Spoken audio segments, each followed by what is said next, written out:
Good morning, students. So in the last class we have seen the introduction of OOPS and Java. So let us discuss in brief today. Okay.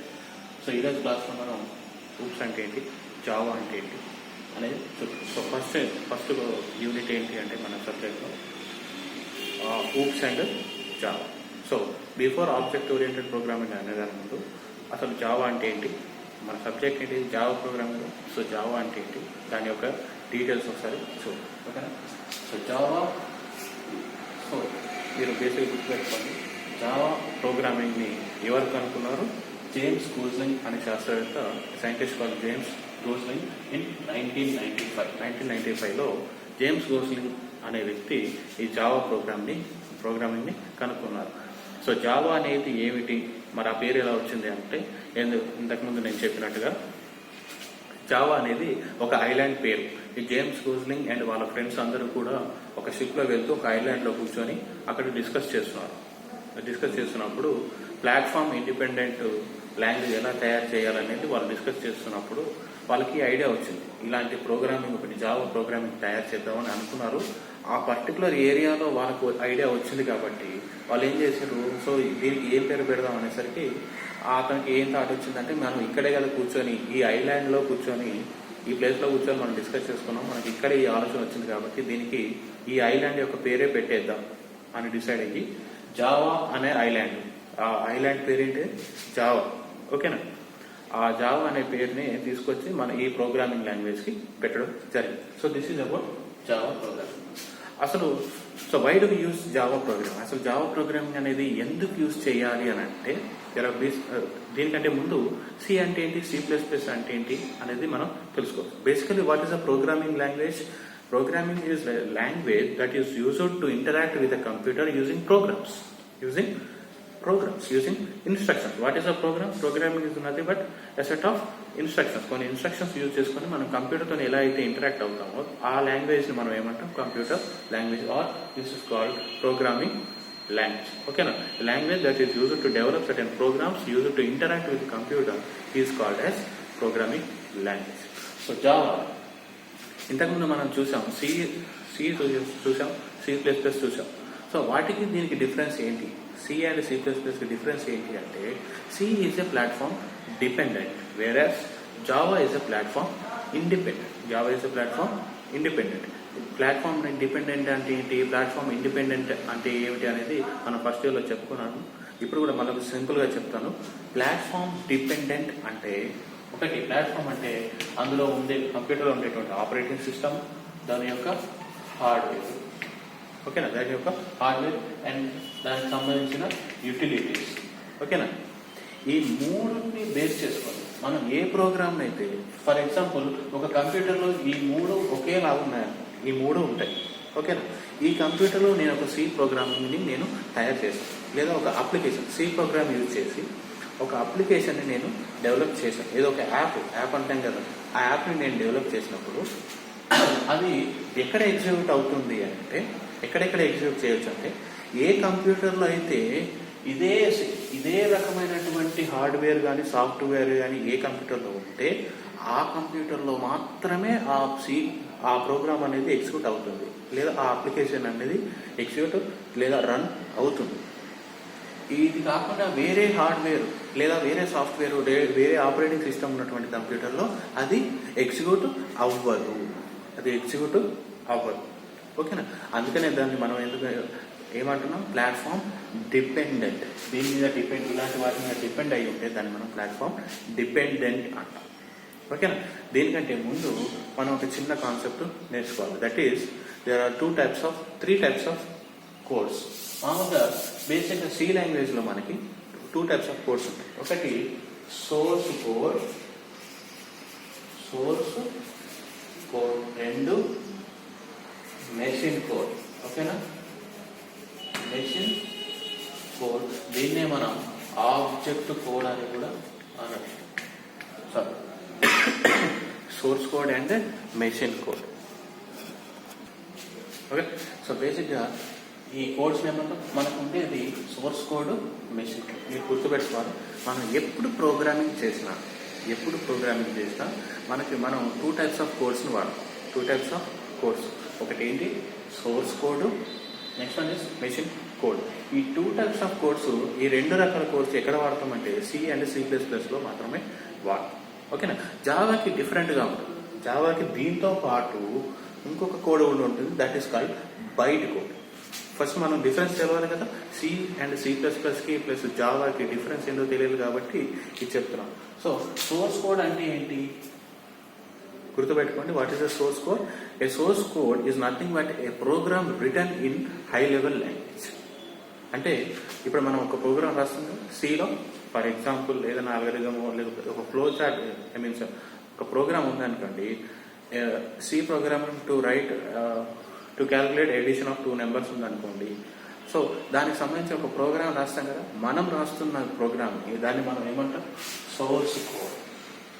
మనం రాసే ప్రోగ్రామ్ని మనం ఏమంటాం source code. మరి machine code లేదా object code అని దేన్ని అంటాం అంటే, ఎప్పుడైతే మనం సోర్స్ కోడ్ని, మీకు తెలుసు సెకండ్ ఇయర్స్ కాబట్టి మీకు తెలుసు, ఈ సోర్స్ కోడ్ని మనం కంపైల్ చేస్తామా బై యూజింగ్ కంపైలర్. ఈ కంపైలర్ యూజ్ చేసుకొని ఈ సోర్స్ కోడ్ అంటే ఏంటి, మనం ఇంగ్లీష్లో రాస్తాం, అంటే హై లెవెల్లో రాస్తాం. ఇది డైరెక్ట్గా కంప్యూటర్కి అర్థమవుతుందా?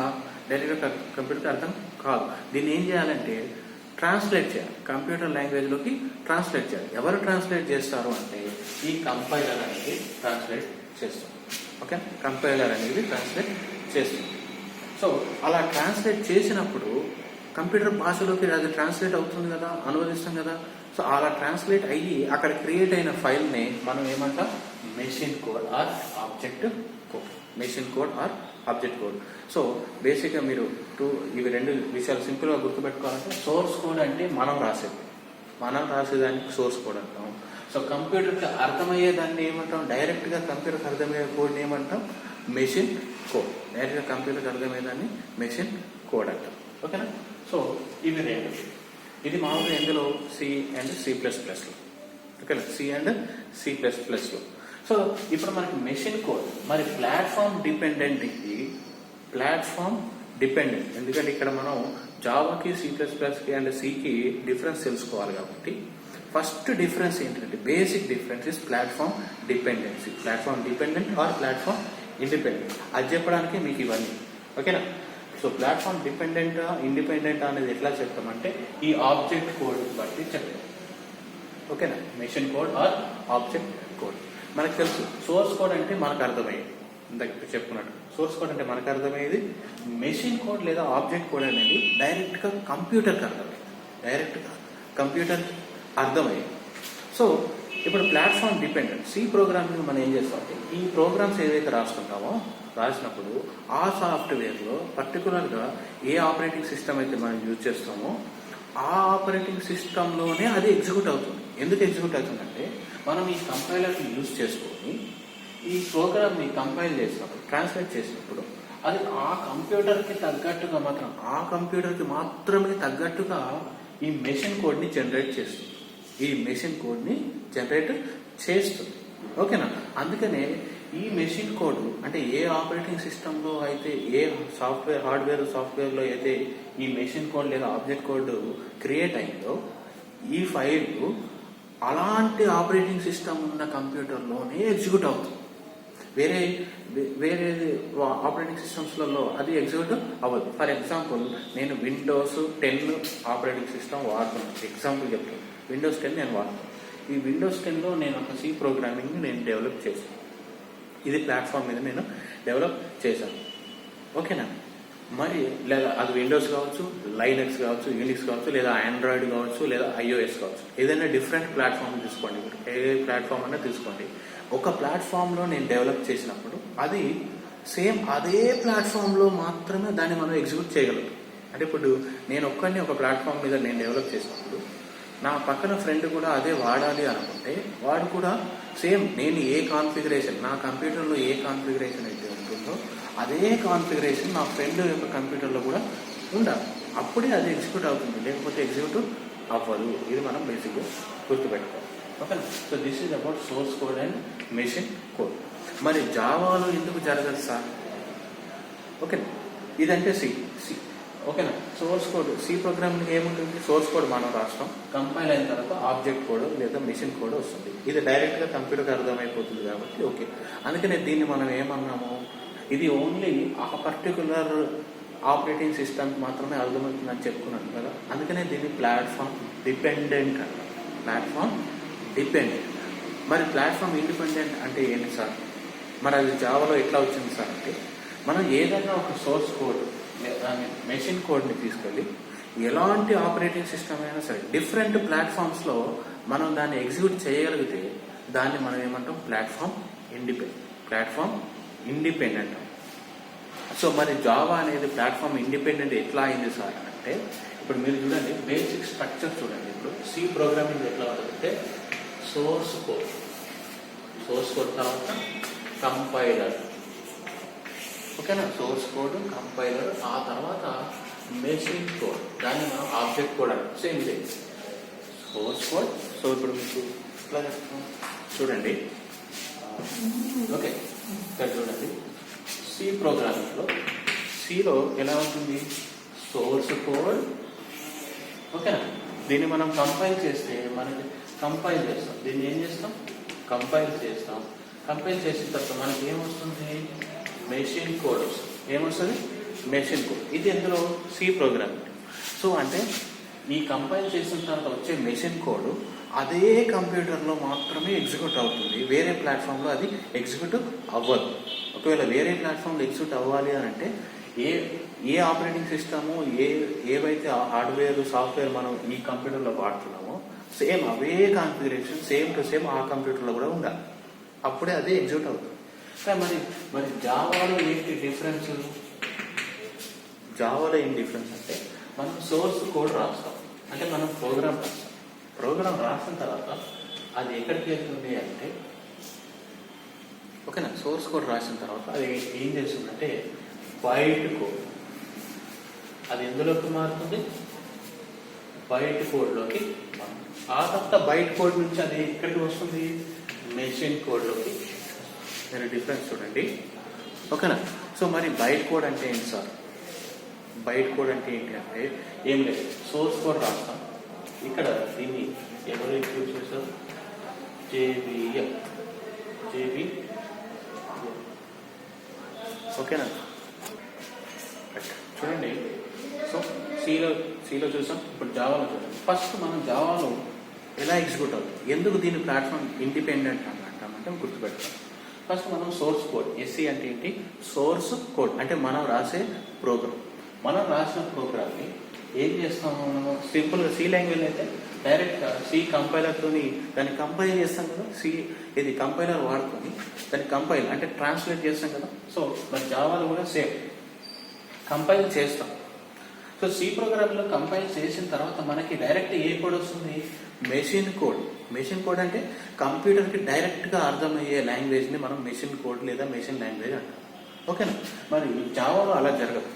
ఏం జరుగుతుంది జావాలో అంటే, సో సోర్స్ కోడ్ రాసిన తర్వాత ప్రోగ్రామ్ రాసిన JIT compiler just in time. JIT అంటే ఏంటి, జస్ట్ ఇన్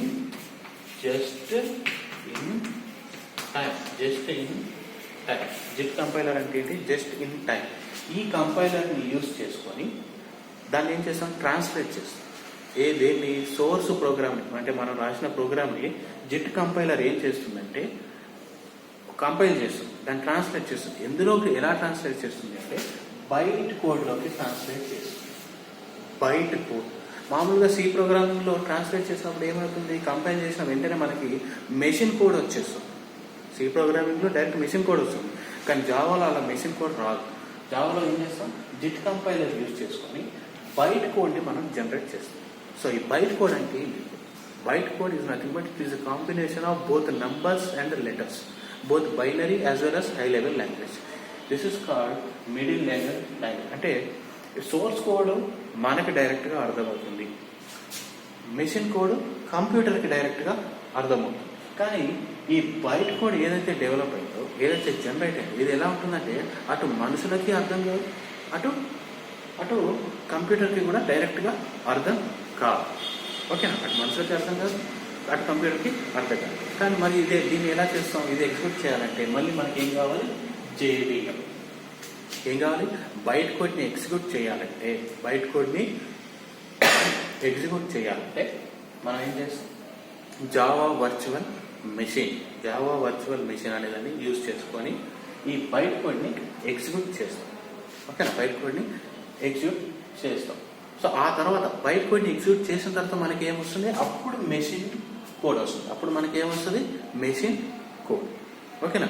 మరి వీటికి ప్లాట్ఫామ్ డిపెండెంట్కి ఏంటి డిఫరెన్స్ అని అంటే, సి ప్రోగ్రామింగ్లో బైట్ కోడ్ ఉండదు.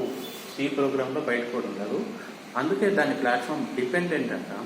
మరి జావా ప్రోగ్రామింగ్లో బైట్ కోడ్ జనరేట్ అవుతుంది కాబట్టి దీన్ని మనం ప్లాట్ఫామ్ ఇండిపెండెంట్ అని అంటాం. మరి దీనికి ప్లాట్ఫామ్ ఇండిపెండెంట్కి ఏంటి రిలేషన్ అని అంటే, ఈ బైట్ కోడ్ ఏదైతే ఉందో, ఓకేనా, ఈ డైరెక్ట్గా మెషిన్కి అర్థం కాదు కదా. సో అంటే ఈ మెషిన్లోనే మనం దాన్ని ఎగ్జిక్యూట్ చేయాలని రూల్ లేదు కదా. బైట్ కోడ్ మామూలుగా సోర్స్ కోడ్ అయితే డైరెక్ట్గా ఆ కంప్యూటర్కే మాత్రమే అర్థమవుతుంది కాబట్టి అదే మెషిన్ కోడ్ని మనం వాడాల్సి వస్తుంది. కానీ బైట్ కోడ్ అట్లా కాదు. ఓకేనా? ఈ బైట్ కోడ్ని మనం తీసుకెళ్ళి ఎలాంటి కంప్యూటర్లలో అయినా సరే మనం దాన్ని సేవ్ చేసుకొని ఆ బైట్ కోడ్ని సేవ్ చేసుకుంటే డైరెక్ట్గా అక్కడ కూడా ఎగ్జిక్యూట్ కాదు. మనకి ఏం కావాలి? అక్కడ ఏం కావాలి మనకి? JVM అనేది జావా వర్చువల్ మెషిన్ని యూజ్ చేసుకొని ఈ బైట్ కోడ్ని మనం ఎగ్జిక్యూట్ చేస్తాం. సింపుల్గా గుర్తుపెట్టుకోండి. సి ప్రోగ్రామింగ్లో సోర్స్ కోడ్ రాసి కంపైల్ చేస్తే డైరెక్ట్ మెషిన్ కోడ్ వచ్చేస్తుంది. కానీ జావాలో అట్లా కాదు. జావాలో ప్రోగ్రామ్ రాస్తే, అంటే సోర్స్ కోడ్ రాస్తే, ప్రోగ్రామ్ రాసిన తర్వాత దాన్ని కంపైల్ చేస్తే బైట్ కోడ్ వస్తుంది ఫస్ట్. ఓకేనా? ఈ బైట్ కోడ్ ఎట్లా ఉంటుందంటే ఇది దేని మీద కూడా డిపెండ్ అయ్యి ఉండదు. ఓకేనా? దీన్ని మనం ఏ కంప్యూటర్లో అయినా సరే ఇన్స్టాల్ చేసుకోవచ్చు, ఏ కంప్యూటర్లో అయినా ఎగ్జిక్యూట్ చేసుకోవచ్చు. ఎలాంటి కంప్యూటర్లో అయినా సరే, ఏ ఆపరేటింగ్ సిస్టమ్ ఉన్నా పర్వాలేదు, ఇంటర్నెట్లో కావచ్చు, ఎక్కడైనా ఆన్లైన్లో ఆఫ్లైన్లో ఎక్కడైనా ఎగ్జిక్యూట్ చేసుకోవచ్చు. కానీ ఈ బైట్ కోడ్ని ఎగ్జిక్యూట్ చేయాలంటే మనకు కావాల్సింది ఏంటి? JVM, Java virtual machine is compulsory. ఓకేనా? అర్థమవుతుందా? So there are two things. So byte code, ఓకేనా? బైట్ కోడ్ అంటే ఏంటి? It is a code that is generated by using just in time. JIT కంపైలర్తో ఒక ప్రోగ్రామ్, జావా ప్రోగ్రామ్ని మనం compile చేసినప్పుడు, జెట్ కంపైలర్ తోటి మనం కంపైల్ చేసినప్పుడు మనకు వచ్చేది ఏంటి? Byte code. మరి ఆ తర్వాత ఏంటి? సోర్స్ కోడ్ అంటే మీకు తెలుసు. సోర్స్ కోడ్ అంటే మనం ఇంగ్లీష్లో, అంటే హై లెవెల్ లాంగ్వేజ్లో రాసే ప్రోగ్రామ్ని సోర్స్ కోడ్ అంటాం. నెక్స్ట్ జిట్ కంపైలర్ అంటే జస్ట్ ఇన్ టైం. ఇలా చెప్తున్నాం కదా, జస్ట్ ఇన్ టైం కంపైలర్ అంటే ఏంటి అని అంటే, ఇప్పుడు నాకు మనం సి ప్రోగ్రామ్లో సి కంపైలర్ చూసాం కదా. సి ప్రోగ్రామింగ్లో సి కంపైలర్ ఉంది. సో అట్లాగే జావాలో ఏముంటుంది అంటే JIT compiler, just in time compiler. ఇది ఏం చేస్తుంది? సోర్స్ కోడ్ ఏదైతే ఉందో దాన్ని బైట్ కోడ్లోకి కన్వర్ట్ చేస్తుంది. ఇక్కడ చూడండి, బైట్ కోడ్ మధ్యలో ఏముంటుంది? బైట్ కోడ్ ఉంటుంది. ఈ బైట్ కోడ్లోకి కన్వర్ట్ చేస్తుంది. మరి JVM అంటే ఏంటి? JVM అంటే జావా వర్చువల్ మెషిన్. ఓకేనా? Java virtual machine. అక్కడ మీరు చూడొచ్చు, జావా వర్చువల్ మెషిన్. సో ఈ జావా వర్చువల్ మెషిన్ ఏం చేస్తుందంటే ఈ బైట్ కోడ్ని ఎగ్జిక్యూట్ చేస్తుంది. JVM ఏం చేస్తుంది? బైట్ కోడ్ని ఎగ్జిక్యూట్ చేస్తుంది. సో బైట్ కోడ్ ఎగ్జిక్యూట్ చేసిన తర్వాత మనకు వచ్చేది ఏంటి? అప్పుడు మనకు వచ్చేది మెషిన్ కోడ్. అప్పుడు వచ్చేది మనకేంటి? Machine code. దీన్నే మనం ఆబ్జెక్ట్ కోడ్ అని కూడా అనొచ్చు. ఓకేనా? సిలో అయితే డైరెక్ట్గా కంపైల్ చేయగానే మెషిన్ కోడ్ వచ్చేస్తుంది. కానీ జావాలో అట్లా కాదు. నువ్వు జావా ప్రోగ్రామ్ రాసి దాన్ని కంపైల్ చేస్తే ఏమొస్తుంది? మనకి బైట్ కోడ్ వస్తుంది. ఈ బైట్ కోడ్ని ఎగ్జిక్యూట్ చేయాలి అని అంటే మనకి JVM కంపల్సరీగా ఉండాలి. ఓకేనా? JVM కంపల్సరీగా ఉండాలి. సో అయినప్పటికీ మరి దీన్ని ప్లాట్ఫామ్ ఇండిపెండెంట్గా ప్రతి సిస్టంలో JVM ఉండాలి కదా సార్. మరి బైట్ కోడ్ని ఎగ్జిక్యూట్ చేయాలి అని అంటే ప్రతి కంప్యూటర్లో JVM ఉండాలి కదా సార్. ఉంటేనే కదా దాని ప్లాట్ఫామ్ ఇండిపెండెంట్ అంటాం అని మీకు డౌట్ రావచ్చు. అందుకే మనం ఏం చేస్తున్నాం అంటే ఈ JVM ఏదైతే ఉందో it's a free software. It is an open software. JVM అనేది ఒక ఓపెన్ సాఫ్ట్వేర్. అది ఇంటర్నెట్లో ఎవరికైనా అందుబాటులో ఉంటుంది. నువ్వు జస్ట్ ఏం చేయాలంటే జావా JVM అని కొట్టేసి లేదా జావా అని కొట్టేస్తే మనకు డైరెక్ట్గా JVM అనేది డౌన్లోడ్ అయిపోతుంది. ఎవరి కంప్యూటర్లో అయినా సరే, ఇంటర్నెట్లో ఏ కంప్యూటర్లో అయినా ఇన్బిల్ట్గా ఉండొచ్చు. మనం డైరెక్ట్గా కూడా ఎగ్జిక్యూట్ చేసుకోవచ్చు. ఓకేనా. JVM అనేది ఫ్రీగా ఉంటుంది, దీనికి ఎలాంటి ఖర్చు లేదు కాబట్టి దీన్ని మనం ఏమంటున్నాం, ఓకేనా, ప్లాట్ఫామ్ ఇండిపెండెంట్. అదే C లాంగ్వేజ్లో అయితే కంపల్సరీ C సాఫ్ట్వేర్ వేసి ఉండాలి ఖచ్చితంగా. దానికి సంబంధించిన కంప్యూటర్లో దానికి సంబంధించిన సాఫ్ట్వేర్స్ అన్నీ కూడా ఆల్రెడీ కంప్యూటర్లో ఇన్స్టాల్ చేసి ఉండాలి కాబట్టి దాని ప్లాట్ఫామ్ డిపెండెంట్ అంట. ఈ జావాలో అలా కాదు, నువ్వు కంప్యూటర్ తీసుకొని ఇంటర్నెట్ వాడుతూ డైరెక్ట్గా వచ్చిన ప్రోగ్రామ్ని నువ్వు ఈ JVMని ఈజీగా డౌన్లోడ్ చేసుకోవచ్చు. ఇది ఫ్రీ. JVM ఈజీగా ఉంటుంది కాబట్టి ఆన్లైన్లో ఫ్రీగా దొరుకుతుంది కాబట్టి దీన్ని మనం ఏమంటున్నాం, ప్లాట్ఫామ్ ఇండిపెండెంట్. సో బేసిక్గా మీరు చిన్నగా గుర్తుపెట్టుకోండి ఎట్లా ఉంటుంది జావా ప్రోగ్రామ్ అనేది. సో C అండ్ C++కి డిఫరెన్స్ ఏంటి అంటే చూడండి, ఇక్కడ జావాలో సోర్స్ కోడ్, ఓకేనా, సోర్స్ కోడ్ తర్వాత జిట్ కంపైలర్ యూజ్ చేస్తే మనకు వచ్చేది ఏంటి, బైట్ కోడ్. ఈ బైట్ కోడ్ని JVM యూజ్ చేస్తే మన క్లాస్లో వచ్చేది మెషిన్ కోడ్.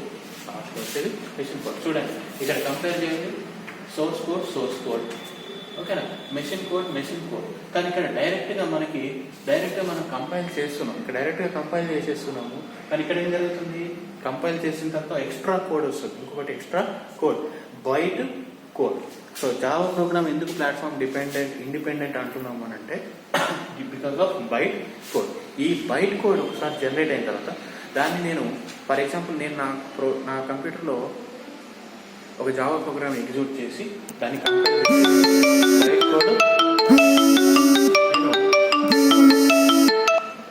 నేను బైట్ కోడ్ తీసుకుంటాను. ఈ బైట్ కోడ్ వచ్చిన తర్వాత ఏం జరుగుతుంది అంటే ఈ బైట్ కోడ్ నేను తీసుకెళ్ళి ఏ కంప్యూటర్లో అయినా సరే నేను దాన్ని ఎగ్జిక్యూట్ చేసుకోవచ్చు. కానీ మనకి ఏది ఉండాలి కంపల్సరీగా, JVM జావా వర్చువల్ మెషిన్ అనేది మనకి కంపల్సరీగా ఉండాలి. అట్లా ఉంటేనే దాన్నే మనం ప్లాట్ఫామ్ ఇండిపెండెంట్. సో ఇప్పుడు అర్థమైంది అనుకుంటా what is the difference between JVM and what is the difference between C and Java programming. మీరు బేసిక్గా మీకు ఎవరైనా అడిగినప్పుడు మరి ప్లాట్ఫామ్ డిపెండెంట్ అంటే ఏంటి, ప్లాట్ఫామ్ ఇండిపెండెంట్ అంటే ఏంటి, Cకి జావాకి డిఫరెన్స్ చెప్పండి అని అడిగితే మీరు సింపుల్గా ఒకటే చెప్పాలి. C ప్రోగ్రామింగ్లో బైట్ కోడ్ ఉండదు కాబట్టి అది ప్లాట్ఫామ్ డిపెండెంట్. జావా ప్రోగ్రామింగ్లో బైట్ కోడ్ జనరేట్ అవుతుంది కాబట్టి అది ప్లాట్ఫామ్ ఇండిపెండెంట్. ఓకే, అది ప్లాట్ఫామ్ ఇండిపెండెంట్. ఈ రెండు విషయాలు మీరు ఎవరైనా అడిగితే చెప్పచ్చు. So this is about the introduction of Java programming. Next క్లాస్లో మనం ఫ్యూచర్స్ ఆఫ్ జావా చూద్దాం. ఓకేనా, ఫ్యూచర్స్ మళ్ళీ ఒకసారి JVM అంటే ఏంటి, JRE అంటే ఏంటి, ఓకేనా, జిట్ కంపైలర్ అంటే ఏంటి అనేది నెక్స్ట్ క్లాస్లో మళ్ళీ చూద్దాం. Okay, thank you.